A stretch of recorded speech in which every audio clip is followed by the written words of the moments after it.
அப்படி நிறைய பேர் அது மாதிரி செய்யக்கூடாது.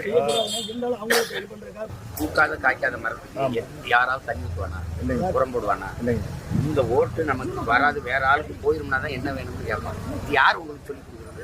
தேர்தலை சுத்த பைத்தியக்காரன் அந்த மாதிரி பேர் இந்த தடவை வாக்கு உங்களுக்கு இல்லைன்னா தான் ஏன் இல்லைன்னு கேட்பான். அப்ப இந்த பிரச்சனையும் சொல்லணும். நீங்க ஓட்டு போடலன்னா யாருக்கும் போடல, நமக்கு என்னன்னு யார் இந்த மாதிரி பைத்தியக்காரத்தனங்களை அதெல்லாம் நாங்க இருக்கமில்லப்பா, நீங்க இருக்கீல்ல, இத்தனை பேர் விடுங்க. நான் பிரேமிட்ட சொல்றேன், இதை மறுபடியும் மாவட்ட ஆட்சியர் பேசி செய்யலை. என்ன பண்ண வரும்போது எனக்கு நினைவு இது ஒரு முதன்மையான பிரச்சனையா தீர்ப்போம்.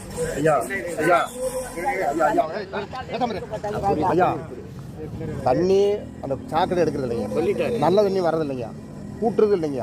நீ என்ன வரி கட்டுறியா அவங்க குப்பையாளணும் அப்படின்னு மேட்ரு பேசுறாங்க. அப்போ நாங்கள் கேட்டதுக்கு என்ன சொல்றாங்க, கமிஷன் போய் சொல்லு, உன் ஜாக்கடை நான் என்னன்னு இருக்கு, உன் குப்பையை நான் என்னன்னு இருக்கு, உன் தண்ணி எடுத்துட்டு இருக்கு, புழுவு அது வருதுங்கய்யா. சேர்மன் ஐயா இப்போ அம்மாவும் சேர்மன் அம்மா வந்து தோண்டி அதுலயே பள்ளத்திலேயே தண்ணி விடுறாங்கம்மா.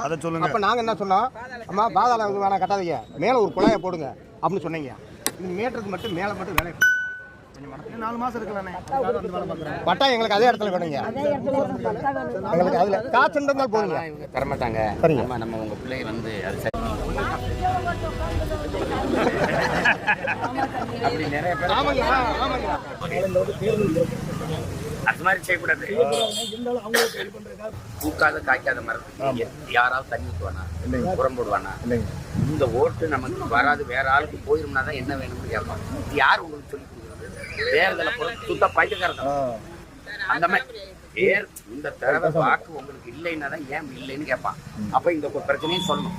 நீங்க ஓட்டு போடலன்னா யாருக்கும் போடல, நமக்கு என்னன்னு யார் இந்த மாதிரி பைத்தியக்காரத்தனங்களை அதெல்லாம் நாங்க இருக்கமில்லப்பா, நீங்க இருக்கீல்ல, இத்தனை பேர் விடுங்க.